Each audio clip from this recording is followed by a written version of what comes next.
Hi, everyone. My name is Ben Opapari, and this is the Songwriters on Process podcast.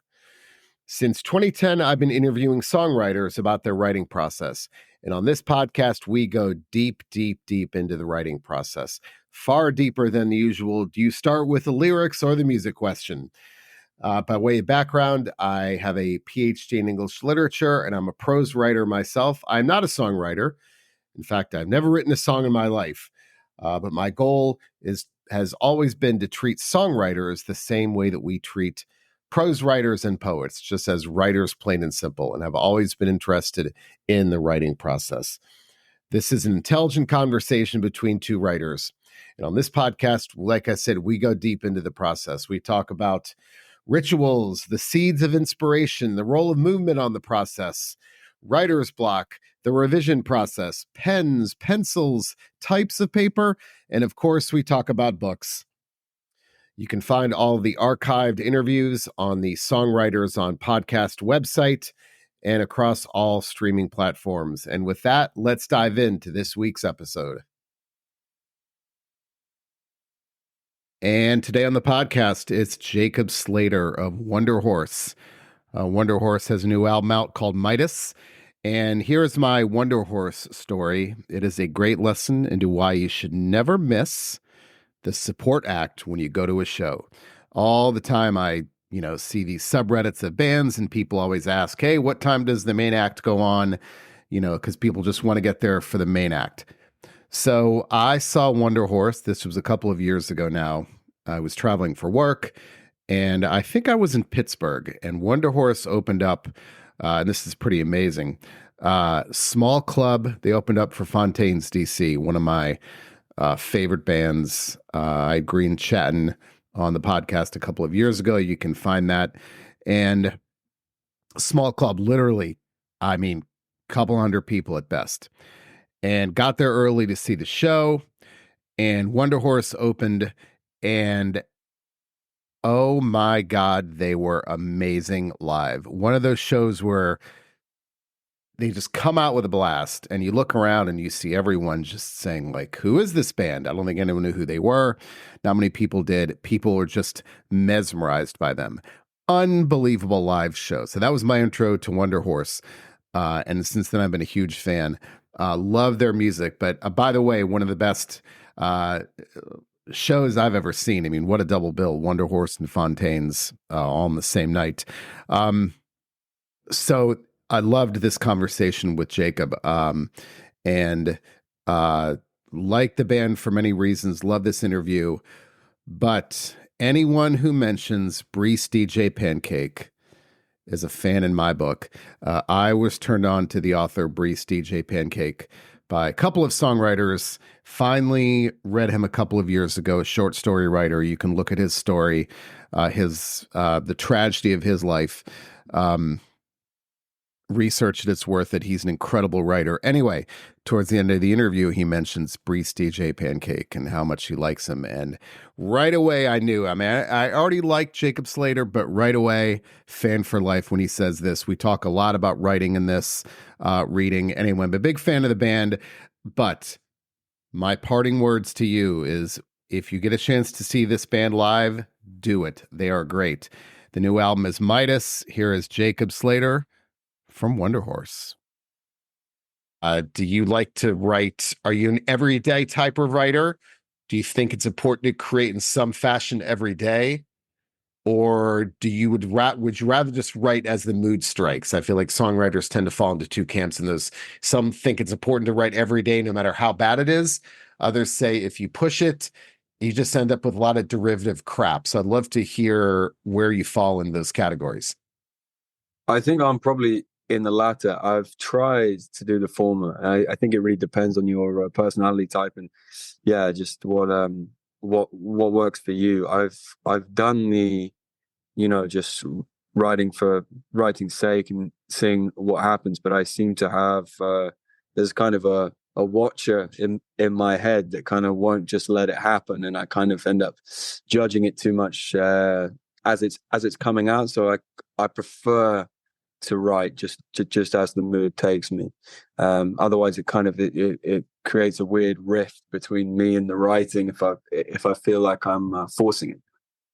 But that watcher, I love that word. That watcher, like when it finally does come, that watcher disappears. Yeah, yeah. There's like a strange thing going on. It's almost like it knows it's time to back out because for whatever reason I'm being genuine, or it's like it has to happen rather than I want it to happen. You know.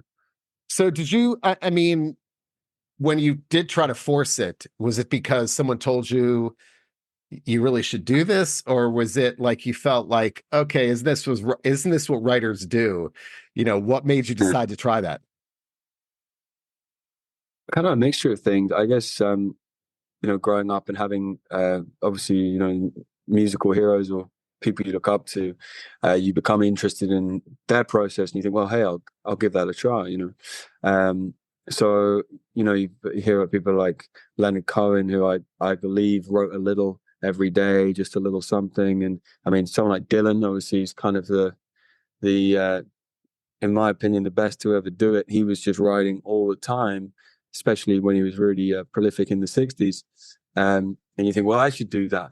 But yeah, I think it really depends on who you are as a person, I think. But it's important to give these things a go because it's in doing that you find out what works for you, and if you never do it, then you never know.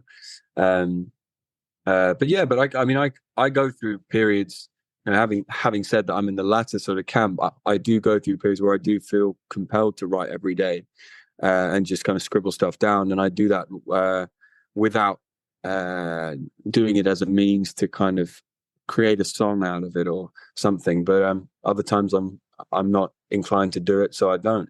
I go and do something else.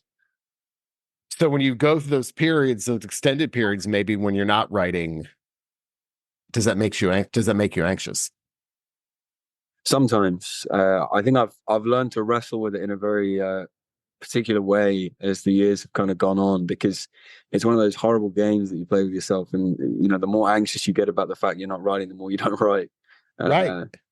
Yeah, and I think you have to, like, for me anyway, like life, what happens in my life informs the writing a lot, and in order for that to happen and for things to happen in your own life, you have to not think about it as this sort of funnel for your writing. You have to let things happen on their own, and then they sort of inadvertently end up informing what you then go on to write. Yeah, so you're always playing a game with yourself, I think. And I found like writer's block is like it's like insomnia. The more you think about the fact that you can't sleep, the more you can't sleep. And writer's block is kind of the same way. It's the more you think about the fact that you can't write, you stop, you don't write. So it becomes this game that you play. I mean, I hear you. I think that's what you're saying, that it's like it's all mind games. I mean, I think what I find interesting is that like traditional prose writers will absolutely, like, no prose writer is ever going to say, yeah, just write when you feel like it. Right. Every Mm, prose writer yeah, says, butt in the seat. I don't care how bad it is, whether it's number of pages or number of words a day, you got to do it. But I mean, you're kind of like what most songwriters are. I mean, I think they fall into that camp. But you mentioned the classic songwriters. Those I've interviewed who've been around for 40 plus years. Those are the ones who do say you got to do it every day. yeah, yeah, totally. It is an interesting thing. I wonder if as time's gone on, people are sort of changing the way that they write. But yeah, I think I was always encouraged, I think, by in particular Neil Young. I remember reading things, and he was a little bit different to maybe the Dylans and the Cohens, and he'd say, when the songs aren't coming, the songs aren't coming, and I don't go looking for them. I wait for them to come looking for me, almost. Something along those lines. So it's good to know that there was the odd person back then, sort of feeling the same way. But I think on the whole, you're right, and I don't know if that's a generational thing, or maybe because that kind of the format of being a sort of songwriter was maybe a newer thing then, and I guess a lot of these guys I mean, talking about Dylan and Cohen, they were big into literature anyway, so maybe they took more out of that camp, Do you do other types of writing besides songwriting? Sometimes I'll write poetry and stuff if the mood takes me, but I wouldn't call myself a poet. That's, I think that some people really are, and I don't think I'm ready to pin that badge on myself. Do those things ever, if you write poetry, uh, do those things ever, you think, actually, that could be a good song lyric? Sometimes, yeah, and I'll pinch individual ideas, isolate lines and stuff from that kind of thing. I have done the thing of trying to turn a poem into a song, but it's like a puzzle piece that won't fit for me sometimes. It doesn't want to go. It's kind of like, leave me here. This is where I belong. So I'm trying to force me into this bottle that I don't want to go in. So yeah, that can be frustrating too. But it's definitely worth it sometimes, to go, hey, that's a really good line. And sometimes one line from a poem you've written or whatever can open the door to the song, to something that then becomes a song. It's like the initial like germ, the seed. So when those things aren't coming, I mean, I think we all have things that we do when we feel like the things aren't happening. Are there tools that you use, to kind of jumpstart that process for you? Yeah, I think where you are in the world can sometimes have a really sort of profound effect on what you're doing. Also, sometimes isolating yourself. I mean, a good example is the record we just did, Midas. And we went in with these ideas of how the songs were going to be and how the record was going to go, and almost all of them didn't get used. It didn't work. But as we settled into life in this residential studio out in Minnesota, we did it at a place called Pachyderm. Uh, there was a strange, like, alchemic kind of magic there. I don't know what happened, but we ended up writing most of the record actually in the studio. So that was really interesting, and that's the first time that's really happened to us as a band, or to me as a writer. Um, and yeah, it's a wonderful thing, but it's so hard to say what was actually going on there. But that definitely had an effect, and I found that sometimes, when it's back to the game thing though. It's almost like you have to sort of do it without knowing you're doing it as a means to write. Me and my ex-girlfriend went to where did we go? Aix-en-Provence in France. And suddenly I found myself like new place, kind of isolated, didn't know you want to spend a lot of time just on my own or with her, and I ended up writing, lots and lots and lots, which I didn't expect myself to do. So I think it's kind of, it can be useful to keep yourself open to doing things like that, and sort of arrange your life in a way which you still, where you have the option to do those things, and let the creative impulse do its thing. I like what you said about kind of how the album changed so differently from what it was in the beginning. And I mean, with the book that we just wrote, that Mark and I just wrote, I felt like it changed. um I think what made it easy was that we had no idea what it was supposed to look like at the end. And I think that if you have this idea that we're here, we're going to get there, and that's how we get there, that can be really stifling, don't you think? I think the advantage of not knowing is that it frees you to go in any direction. And I think that's what made, from personal experience, made it so much easier, was that we didn't have an idea of like, yeah, this is what the book is going to be about. It's more like, let's just Yeah. write and see where it takes us. So as a prose writer, but is that common for you as a songwriter too? I think this was the first time that really happened, which is encouraging to know that it can happen. And it was interesting because the album ended up seeming to have quite a lot of kind of common themes that would tie the songs together in the whole. But that, we didn't have any intention of doing that. But by letting sort of nature take its course and letting it happen, it's actually at the end you look back and realize that because it's from such a concentrated and intense period of time, naturally they have similar characteristics, and they make sense as a world.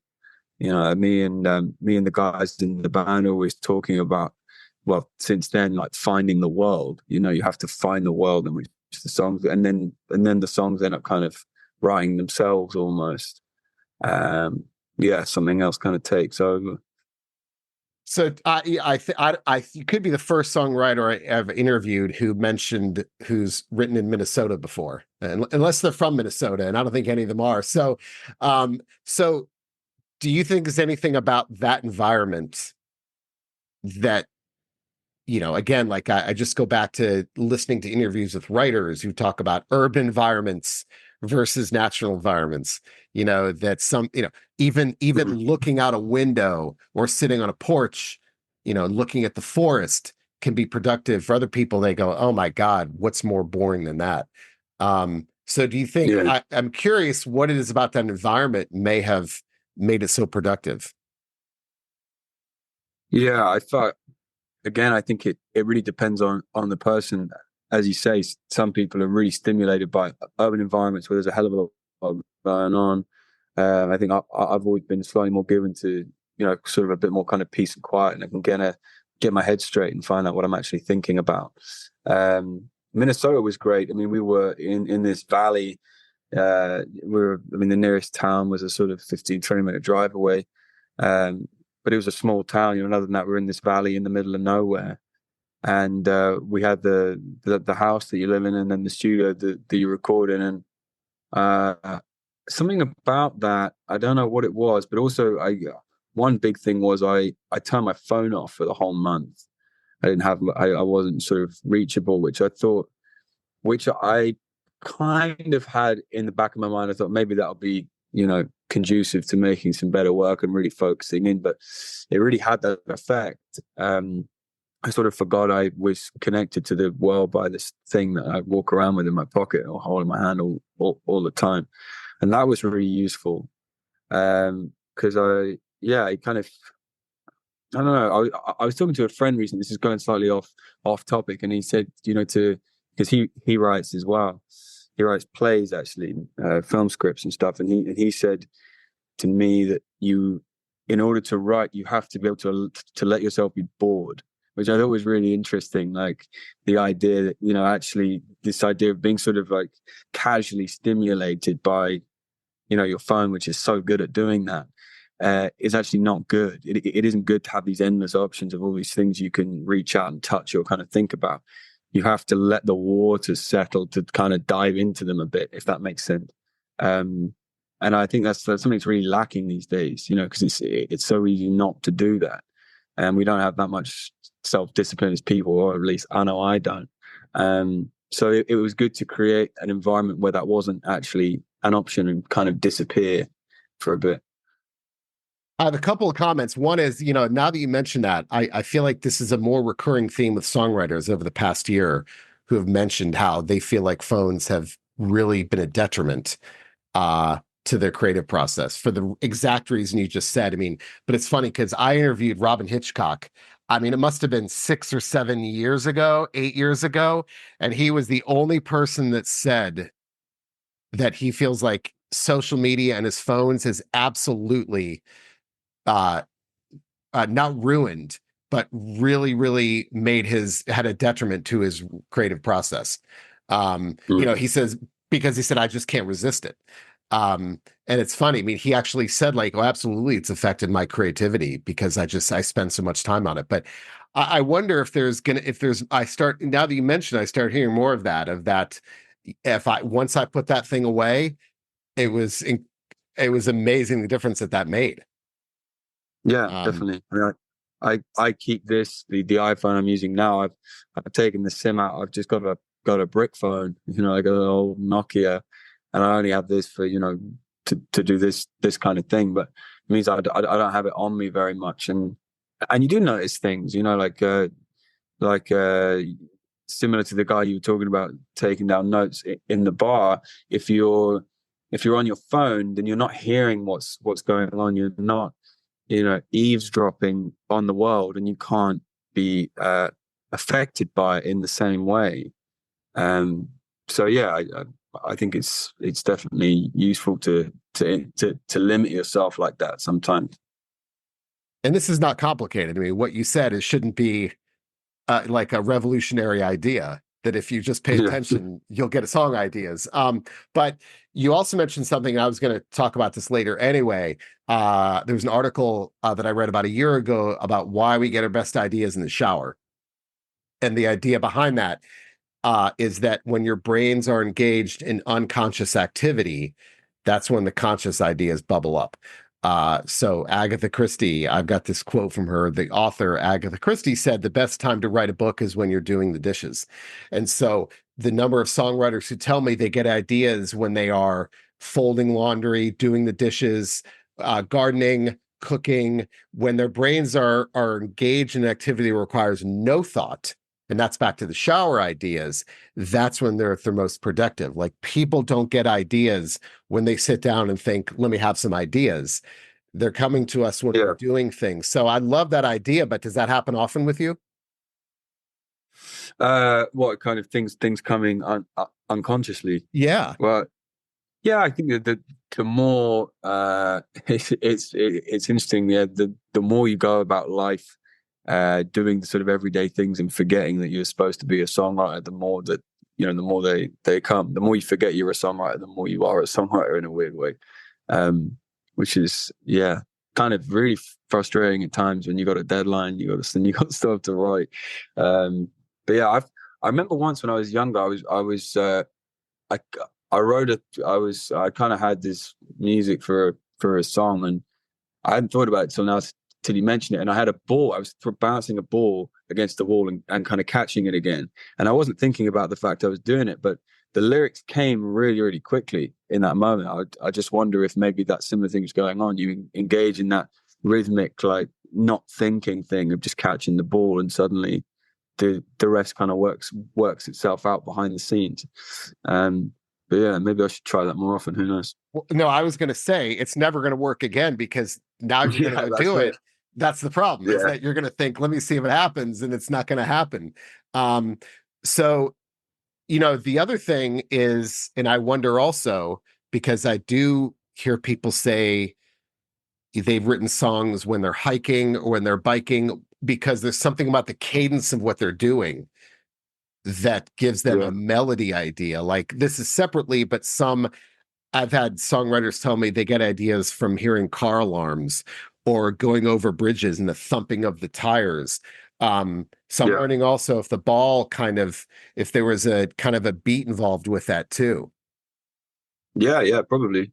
I read a Tom Waits interview once where he was asked what he was listening to, and I think he said something like, "Oh, I'm just like," I asked what kind of music he's kind of listening to, and he said something like, "Oh, I'm just listening to traffic," Yep. which Turn signals. I which hear I turn like. signals as a melody idea. I hear that a lot too. I think the danger, though, like you were saying, is that the second you become aware of these things, right, that's when they disappear. Yeah, yeah. You Like you can't look listen. at it straight on. You have to see everything out the corner of your eye, and you turn look at it, and it's disappeared. Yeah. I like that. Yeah. Well, it's what you were saying. Like, don't think of yourself as a songwriter, because if you do, that's when it becomes more difficult. Yeah, it's over.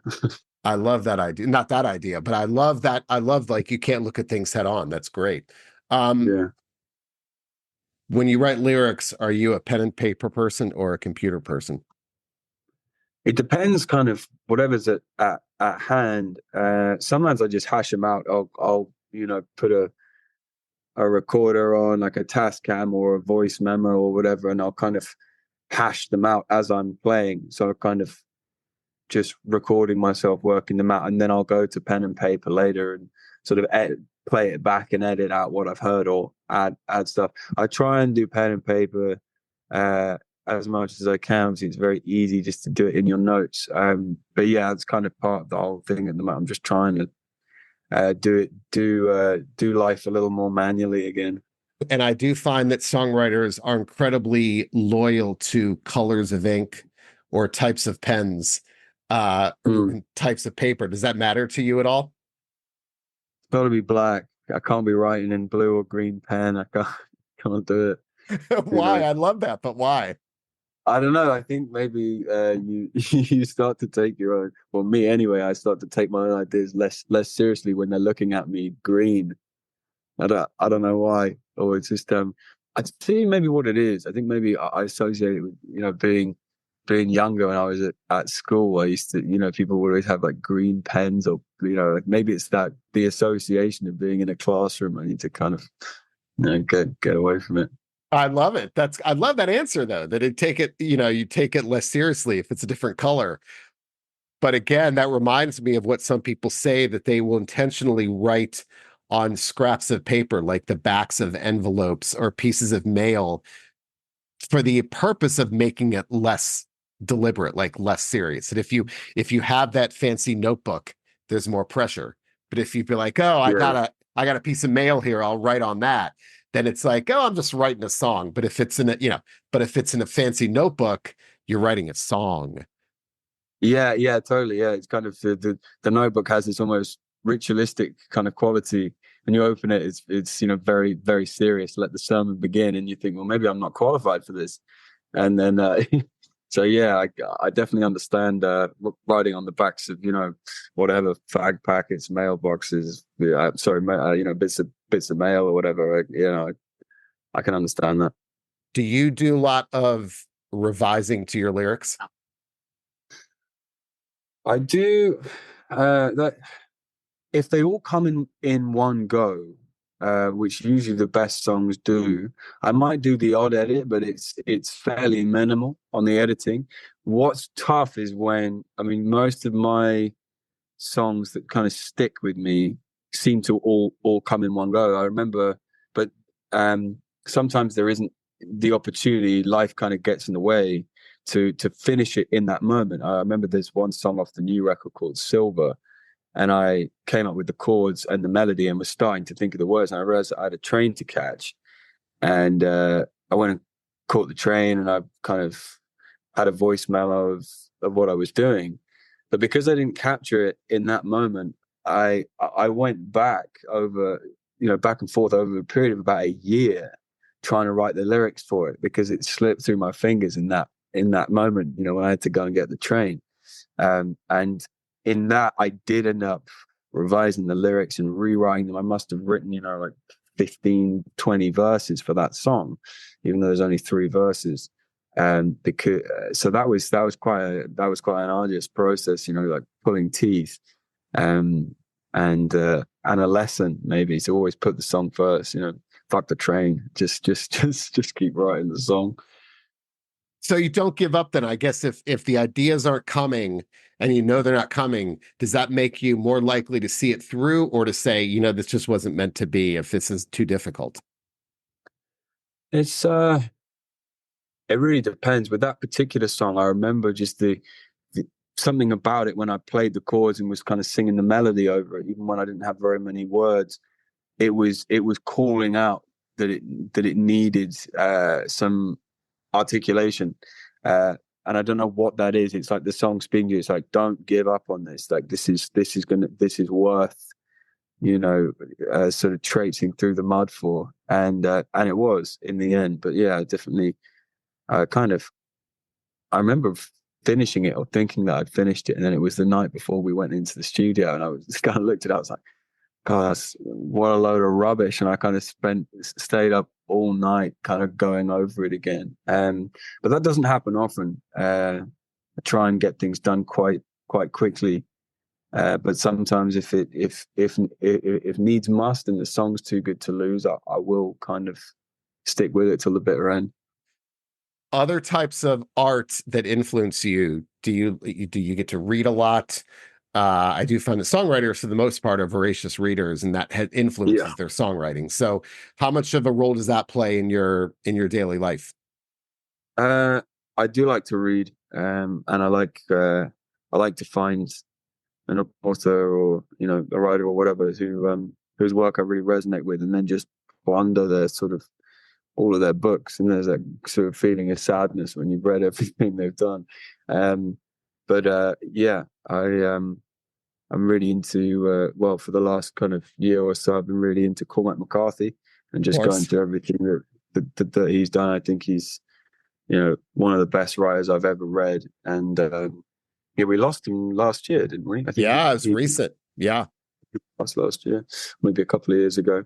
But yeah, his stuff is totally sort of transportative. And I had a weird, I don't know why, but a kind of weird obsession when I was younger of all kind of things, Western, kind of cowboys and stuff. And so I got the first thing I read from, I kind of jumped right in and did Blood Meridian. And I couldn't believe it. It was like the book I've been looking for ever since I was a kid.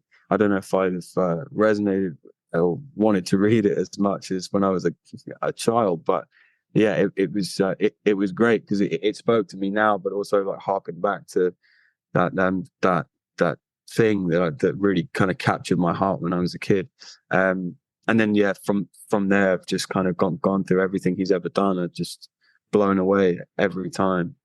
So that's been the current thing. I'm just reading The Passenger now, his last book, and then I've got Stella Marie's after that. You know, the accompanying one, and then I'll be all out. So yeah, do give me a shout if you think of anything else that I should be So I'll reading. tell you, yeah. So I'll tell you the ones that. So there's probably four writers that I hear all the time from songwriters. Cormac McCarthy's one of them. I mean, for the most part, Cormac McCarthy, Kurt Yeah, Vonnegut always comes yeah, up. yeah, Bukowski here and yeah. there, and the other one is Raymond Carver.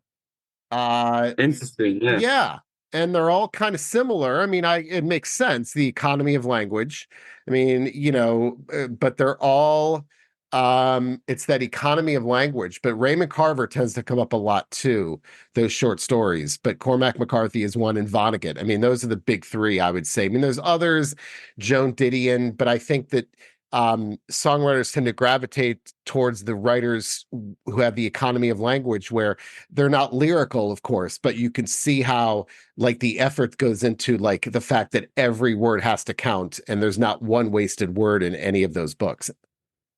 yeah, definitely. I kind of I read a fair bit when I was younger, and then went through this period in my teens where I sort of stopped reading, and it was like I'm sure a lot of sort of cliche young men, I kind of got back into it via Bukowski. I think it was one of the guys from that band, Fat White Family. I kind of had this. I was backstage somewhere, and I had a copy of On the Road by kind of Kerouac. I think it was, or maybe it was Right. Pick actually by yeah, I think it was picked by Kerouac, and he kind of one of the guys from that band was like, "Oh, what are you reading that for? You know, you should read some Bukowski." So I kind of did.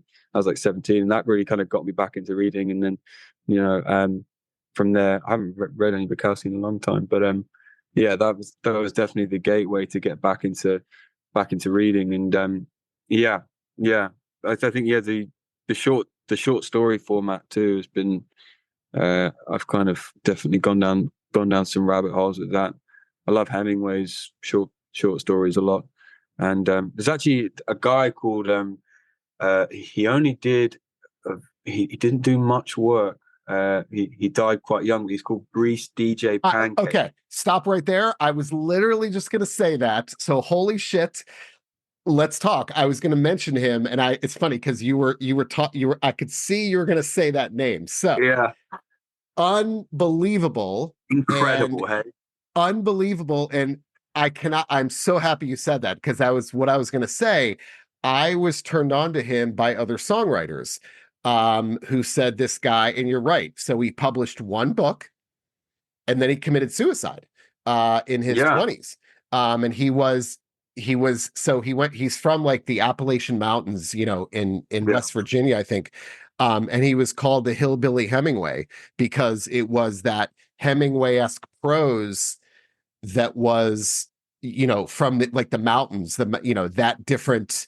And like he was the mountain Hemingway, but yeah. it's so funny because I was like, I wonder if he's going to say Breece D'J Pancake. So how did you hear about him? That was I think I was again, I think it was Tom Waits. I was reading an article or something, and he mentioned that someone had turned him on to Breece D'J Pancake, and he was kind of saying how brilliant he was. And I thought, well, I love Waits, I'll definitely give it a go. And yeah, totally blew me away. Unbelievable. Yeah.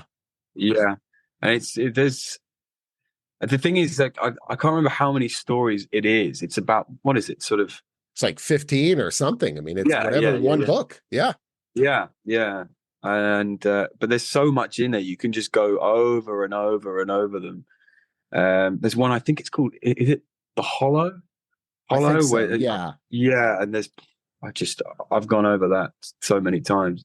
Yeah, and again, it's that world thing. He just creates a world, you just disappear into it. He does it so well. Yeah. Um, The story is yeah, incredibly tragic. I mean, he wrote that one book, and I think it was published after he died, even. I don't think he was ever, I think they found it after he died. But I'm hoping that there's some manuscript somewhere that can be uncovered. But there was an article about him in the New Yorker, I don't know, 5 or 10 years ago, about how his whole life story and how they yeah, basically told him, like, listen, man, like, you've got this generational talent, no one's ever seen stuff like that. And it's just, a tragic story. But I know, as one book, and I read it over and over again, and it's like, it's a kind of thing where every time you read it, you go, yep, that's something new I didn't see last time. yeah. It's great. It's a Um, very sort of simple, but I mean that as like a compliment. yeah, It's and it's in the same way that Hemingway, it's so simple, it almost doesn't make sense how it could be that good. You just think, how are you using, I don't know, like it's almost like Hemingway almost gives you like a dot to dot picture. He gives you the smallest number of dots possible, and then you end up drawing the picture yourself. yeah. It's almost like it's almost like you wrote it with him. It's so strange, like the effect it had on me anyway when I kind of got into all of that stuff. Like, and yeah, that definitely feeds back into songwriting. Uh, just how much can you say in how few words? And that's it for today's episode. Hope you enjoyed it. Don't forget my book, Desolation, a heavy metal memoir by Mark Morton with Benno Papari, that is me, comes out June 25th on Hachette Books.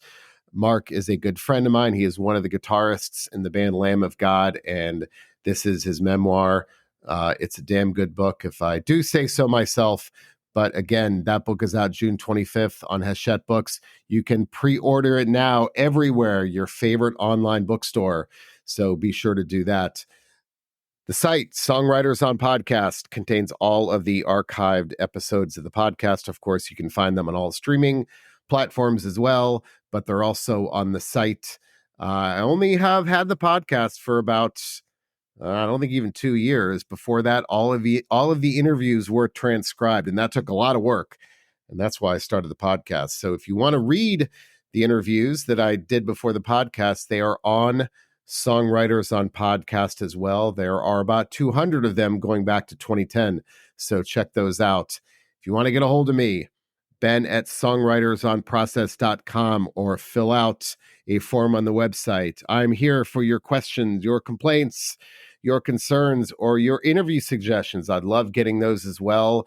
So hit me up. I will try to respond. So that's it, everyone. Have a great day and see you next time.